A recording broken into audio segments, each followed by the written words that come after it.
Compañeros, ¿cómo están? Soy Carlos Andrés Gómez, estudiante de la Universidad Manuel Beltrán del programa de enfermería, y en el siguiente video vamos a ver un poco sobre cómo son las correctas prácticas para tomar una frecuencia cardíaca y pulso. Siguiendo el reglamento del contacto con el paciente y los momentos de lavado de manos, debemos hacer lavado de nuestras manos antes de tener contacto con el paciente. Como ya sabemos, los pasos del lavado de manos los vamos a poner en práctica.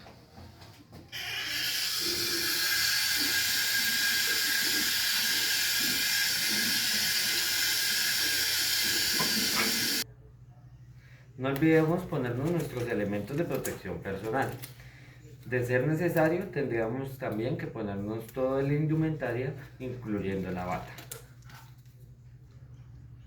Recordemos que para el la toma de la frecuencia cardíaca o el pulso, es importante usar estos tres dedos, ya que si usamos el dedo pulgar, podremos incluso sentir nuestra propia frecuencia o latido o pulso cardíaco en vez de la del paciente.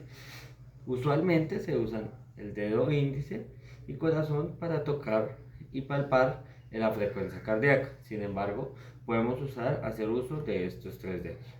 También tengamos en cuenta que es importante tener un cronómetro a la mano para contabilizar el número de latidos que alcanzamos a sentir y a escuchar si estamos auscultando en el tiempo de 30 o 60 segundos, según sea lo indicado, tanto por el enfermero o como por el médico. Tengamos en cuenta que nosotros podemos hacer la toma de frecuencia cardíaca y pulso en varias áreas anatómicas de nuestro cuerpo. Podemos hacerlo en el área temporal, en el área facial, en el área carotidio, en el subclávico o en la subclavia, en el axilar, en el braquial, en el radial y cubital. Al mismo tiempo podemos hacerlo en la parte femoral, popltea y en el área del pie.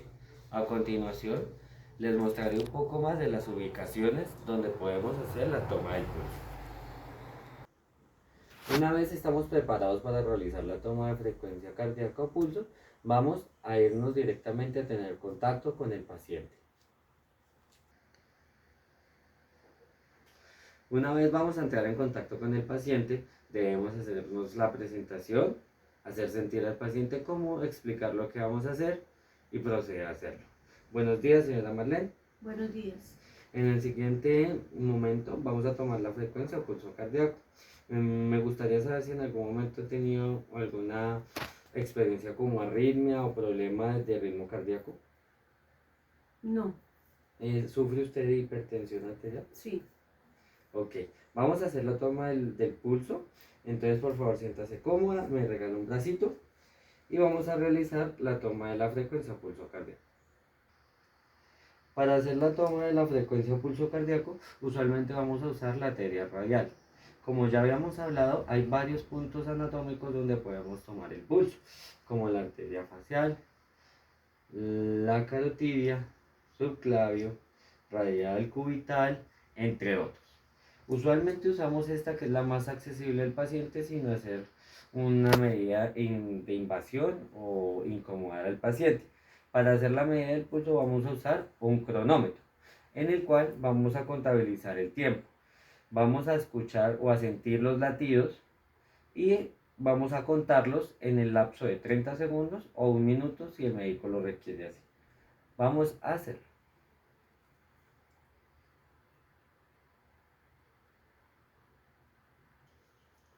Después de 30 segundos o un minuto tomando el pulso, vamos a consignar los datos obtenidos en nuestras notas de enfermería.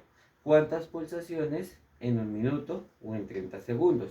Al mismo tiempo es importante nombrar que estos dedos que vamos a usar para la palpación se tienen que intentar poner de manera perpendicular en un ángulo de 90 grados sobre la arteria que vamos a hacer la palpación.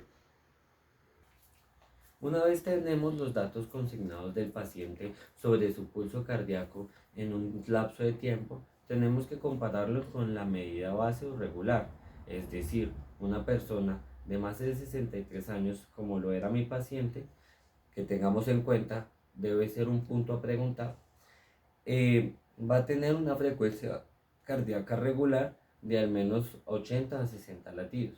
Entonces es importante saber que la media o regular en el paciente de esa edad está por esos valores para compararlo con los valores que obtengamos en la toma.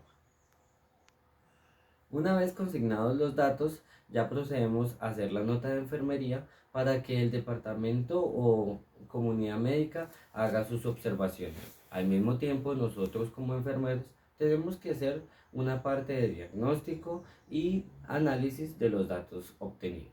Muchas gracias por la atención prestada en el video. Repito, mi nombre es Carlos Andrés Gómez del programa de enfermería de la Universidad Manuela Beltrán. Hasta luego.